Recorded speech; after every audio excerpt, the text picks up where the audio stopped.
46 সংখ্যক মৰিগাঁও আন্তঃজিলা এথলেটিক্স প্ৰতিযোগিতাৰ আজিৰ এই সামৰণি অনুষ্ঠানত আপোনালোক সকলোৰে আগত ঘোষণা কৰিবলৈ পাই যথেষ্ট আহ্লাদিত হৈছোঁ যে অহা বছৰ 47তম সদৌ অসম আন্তঃজিলা এথলেটিক্স প্ৰতিযোগিতাখনি অসমৰ এটি অতি অন্যতম জিলা ধেমাজি জিলাত অনুষ্ঠিত হ'ব। গতিকে ধেমাজি জিলাৰ সাধাৰণ সম্পাদক মুৰলীধৰ চাংমাই ডাঙৰ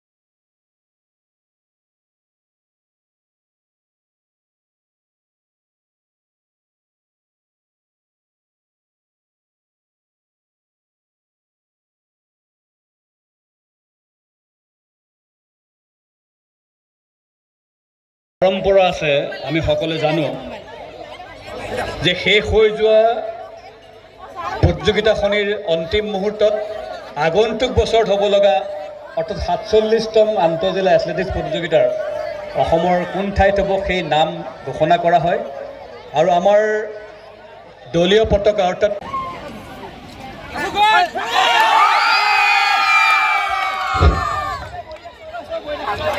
আহি আমি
প্ৰথম স্থান লাভ কৰিছে ডিব্ৰুগড় জিলা ক্ৰীড়া সন্থা, দ্বিতীয় অসম পুলিচ দল, তৃতীয় শিৱসাগৰ জিলা দল।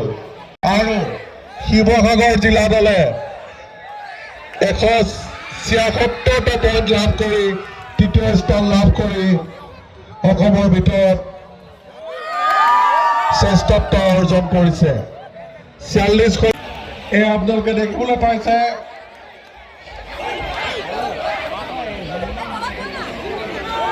ডিব্ৰুগড় জিলা ক্ৰীড়া সন্থাই সৰ্বমুঠ 285 পইণ্ট লাভ কৰি প্ৰথম স্থান লাভ কৰিছে।